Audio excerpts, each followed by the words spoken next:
You all actually got a sucker to get up early on Saturday morning, because when it comes to religion, I am actually a slow study. I made it all the way through high school despite an eating disorder, bulimia, that I couldn't pray away. I made it all the way through college at Wheaton College, Billy Graham's alma mater, despite a suicidal depression triggered by the fact that I couldn't pray away my eating disorder. And I made it almost all the way through graduate school before I finally gave up on my version of the evangelical Christian God. By contrast, my friend Jeff figured things out in the second grade. He was at a Catholic school, and one day the nuns actually tried to pour holy water over the head of the only black kid in the school because he was fighting all the time, which must mean that he was being, affected by Satan, and they needed to exorcise the devil. And Jeff looked at them and thought, it's not the devil, it's because everybody picks on him. Today, Jeff is a child psychologist at Seattle Children's, which is ironically the place where I lost the last shreds of my evangelical Christian beliefs. I was about 26 at the time, in the final stages of an internship for my counseling psychology degree, and one of the rotations, the one at Children's Hospital, required that we work with families of children who are on the medical units. And the little guy who did me in, I don't remember his name, he was about 2 years old and had a spinal cord tumor that was going to leave him paraplegic, even if he survived the arduous course of treatment that was supposedly going to extend his life. And maybe it was his inability to understand why people who looked nice kept hurting him. Maybe it was his inability to figure out why he couldn't walk anymore. Maybe it was the fact that his parents were so tender and simply wanted to take their child home and love him and let him go. But something inside me broke. At that point, I had been, as I would like to say, cobbling my faith together with duct tape and baling wire. And I just realized, saying the words duct tape and baling wire, that I'm supposed to be hitting slides for you. So I'm going to accelerate past. Or not. Accelerate past the nuns.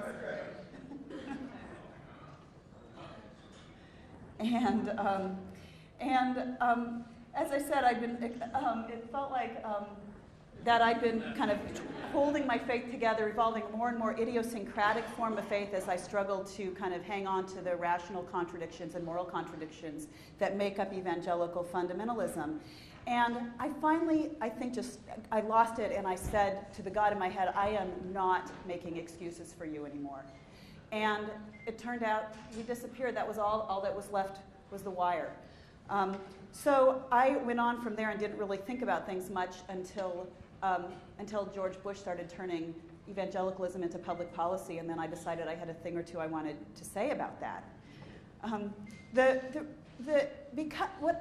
tell these two stories because I want to say that the paths out of faith are as different as the paths in, and whether or not somebody needs a journey out of faith really depends on how deeply they were in, what kinds of beliefs their religion propagated, and how much of the social support system came from religious belief. If you look at a place like xchristian.net, which has been one of my favorites for years in terms of internet sites that provide support for recovering Christians, what you see on the forums is a lot of people talking about the experience of acute loneliness coming out of faith. A Christian can basically go anywhere in the world and find a ready-made community simply by walking through the door of a church. But a former believer or somebody who's in doubt can find themselves feeling deeply alone, even at the dinner table surrounded by people they love, but thinking, if only they knew what I really believe. Because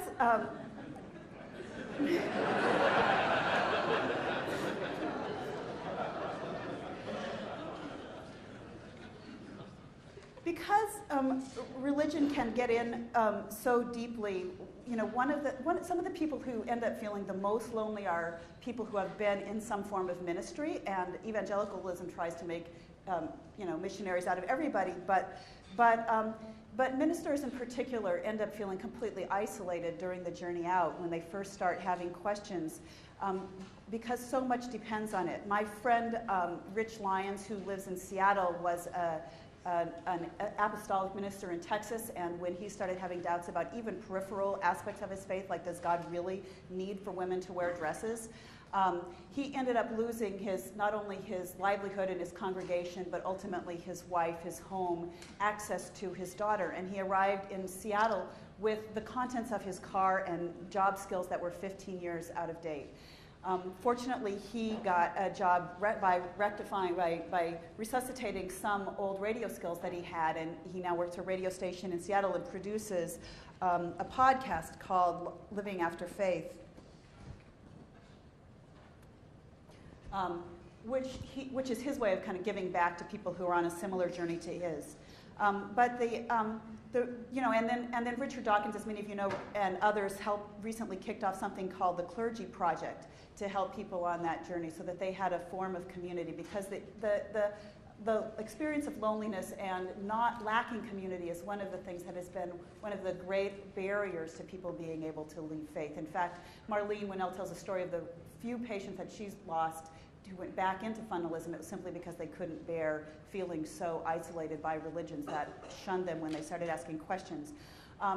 The stuff gets, when I talk about things getting in deeply, one of the constructs in psychology that's helpful in terms of thinking about that is a term called introjects.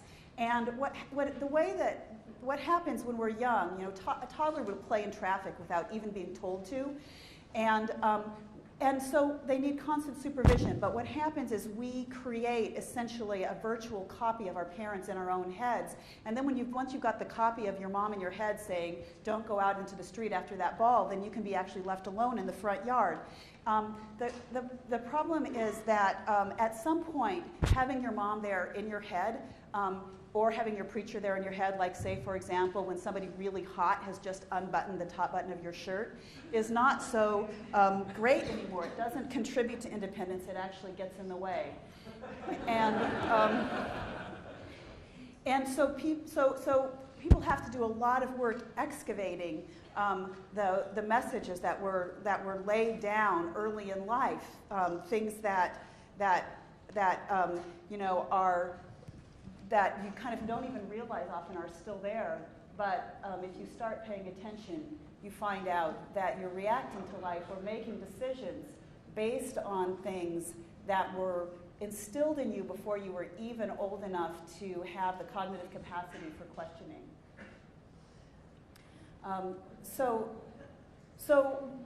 One of those things is this concept of original sin, and I was giving a talk for a group of Hindus who wanted to understand evangelical fundamentalism better because of the rampant proselytizing that was dividing their home villages in India and splitting families down the middle. And afterwards, a woman came up to me and said, is what you said really true, that Christians think babies are born evil? I tried to, again, to kind of explain to her this doctrine of original sin, and she said to me, when Hindu babies are born, we whisper in their ears, you are perfect, you are a spark of the divine.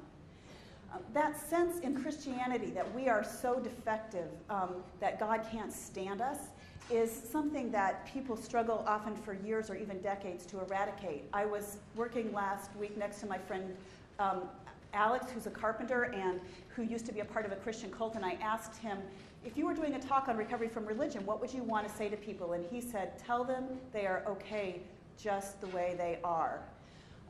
But Alex is 2 decades out, I should say, and he still struggles with that. And when I mentioned his comment to other people, they had the same reaction.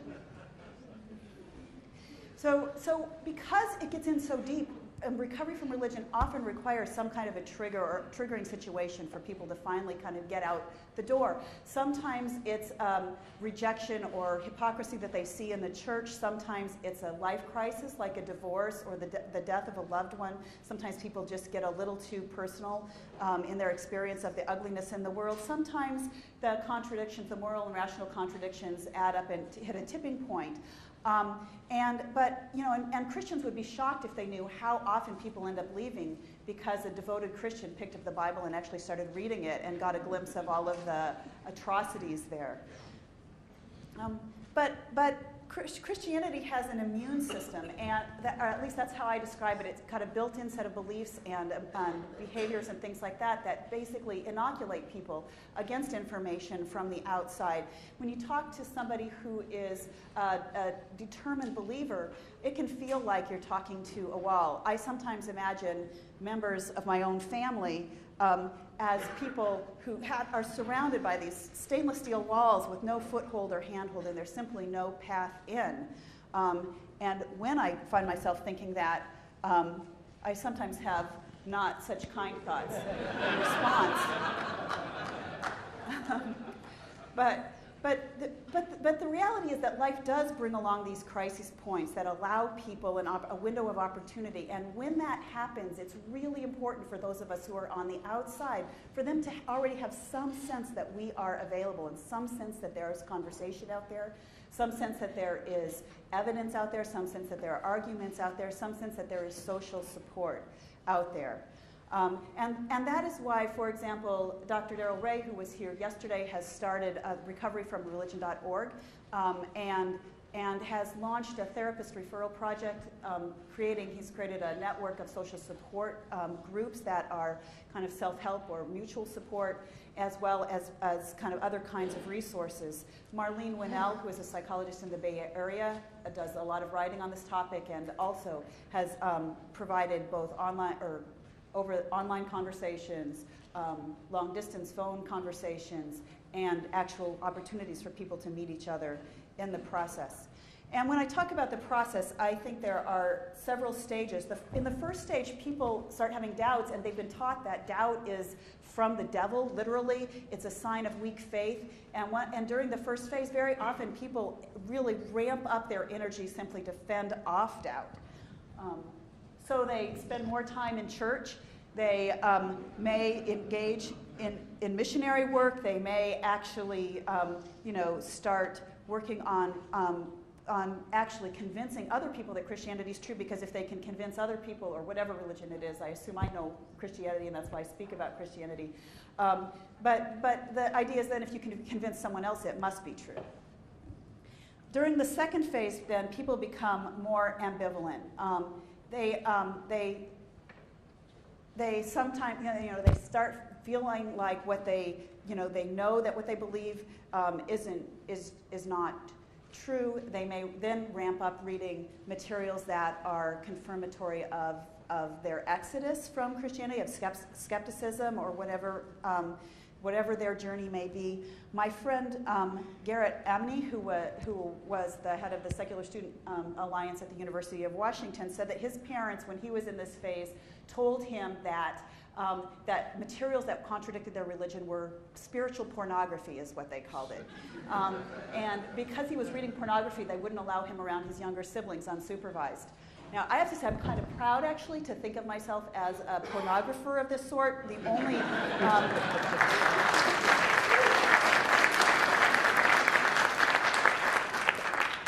The only problem I have with it is that I actually thought that if I wrote pornography, I could make money at it.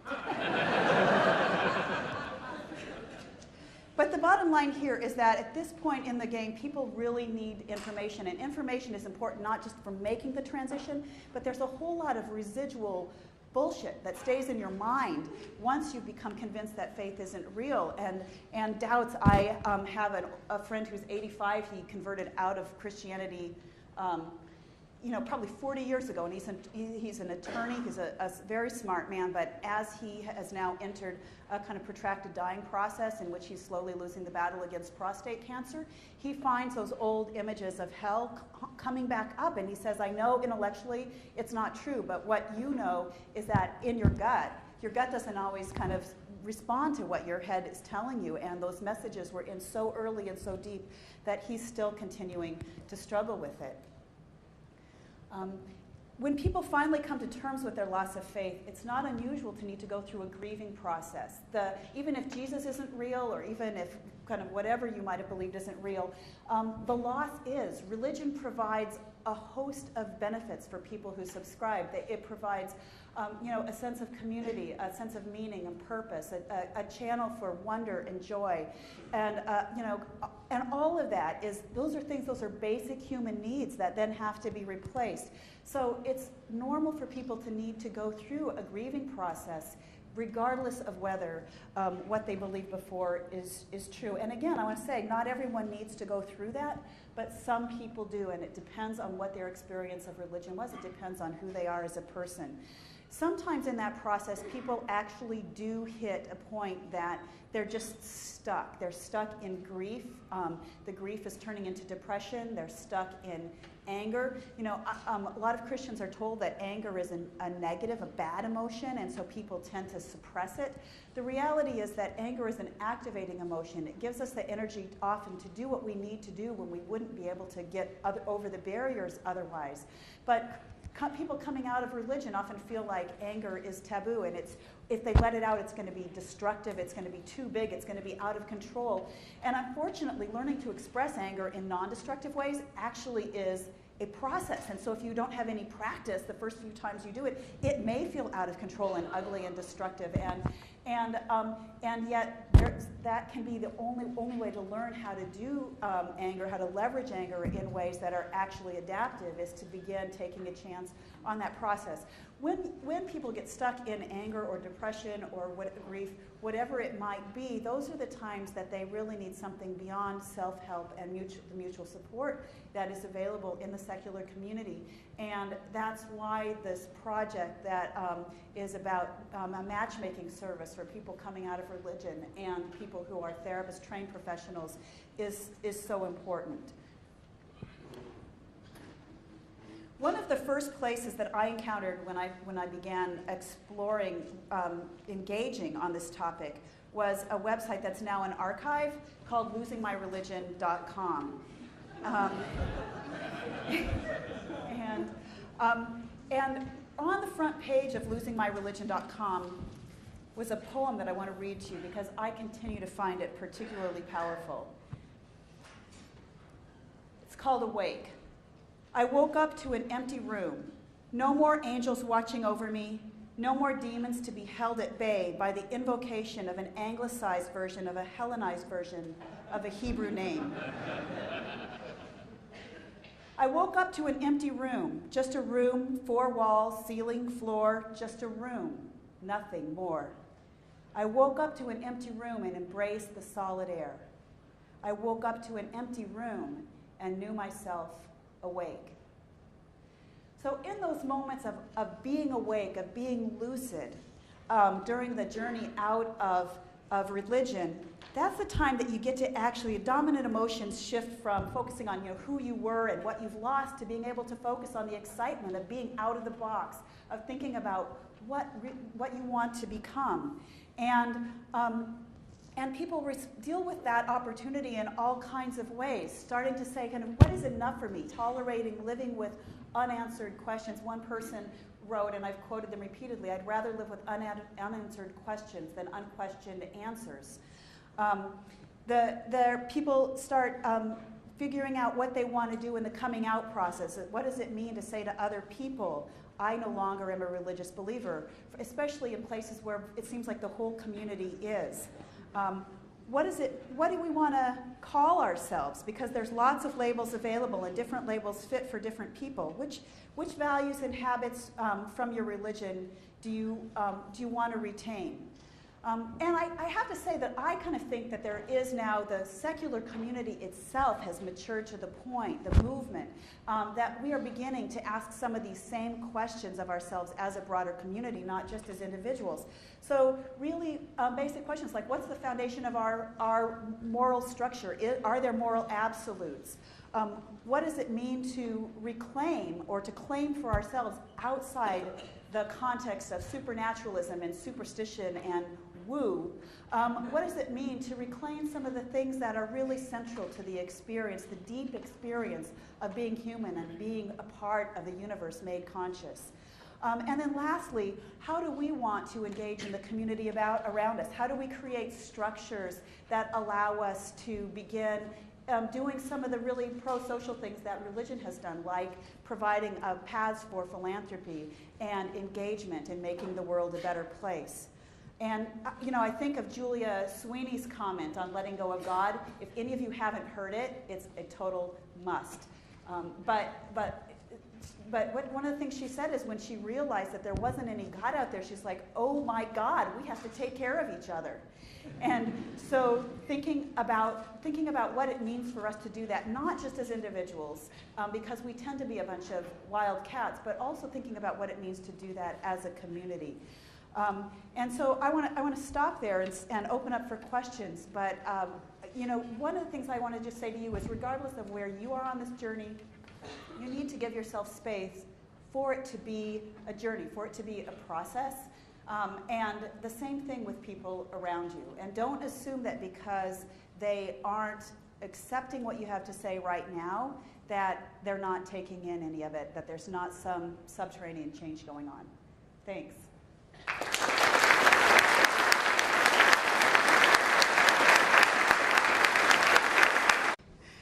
You all actually got suckered to get up early on Saturday morning, because when it comes to religion, I am actually a slow study.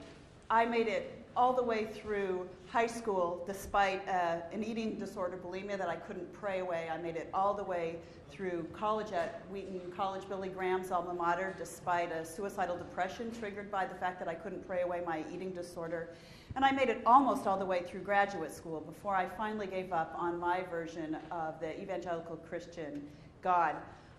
By contrast, my friend Jeff figured things out in the second grade. He was at a Catholic school, and one day the nuns actually tried. At that point, I had been, as I would like to say, cobbling my faith together with duct tape and baling wire. And I just realized, saying the words duct tape and baling wire, that I'm supposed to be hitting slides for you. So I'm going to accelerate past, or not. Accelerate past the nuns.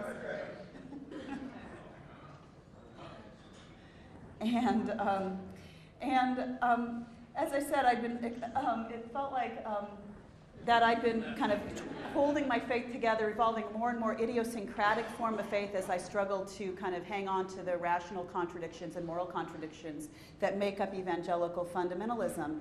And I finally, I lost it, and I said to the God in my head, I am not making excuses for you anymore. And it turned out he disappeared. That was all that was left was the wire. So I went on from there and didn't really think about things much until George Bush started turning evangelicalism into public policy, and then I decided I had a thing or two I wanted to say about that. I tell these two stories because I want to say that the paths out of faith are as different as the paths in, and children who are on the medical units. And the little guy who did me in, I don't remember his name. He was about 2 years old and had a spinal cord tumor that was going to leave him paraplegic, even if he survived the arduous course of treatment that was supposedly going to extend his life. And maybe it was his inability to understand why people who looked nice kept hurting him. Maybe it was his inability to figure out why he couldn't walk anymore. Maybe it was the fact that his parents were so tender and simply wanted to take their child home and love him and let him go. But something inside me broke. Pour holy water over the head of the only black kid in the school because he was fighting all the time, which must mean that he was being, affected by Satan, and they needed to exorcise the devil. And Jeff looked at them and thought, it's not the devil, it's because everybody picks on him. Today, Jeff is a child psychologist at Seattle Children's, which is ironically the place where I lost the last shreds of my evangelical Christian beliefs. I was about 26 at the time, in the final stages of an internship for my counseling psychology degree, and one of the rotations, the one at Children's Hospital, required that we work with families of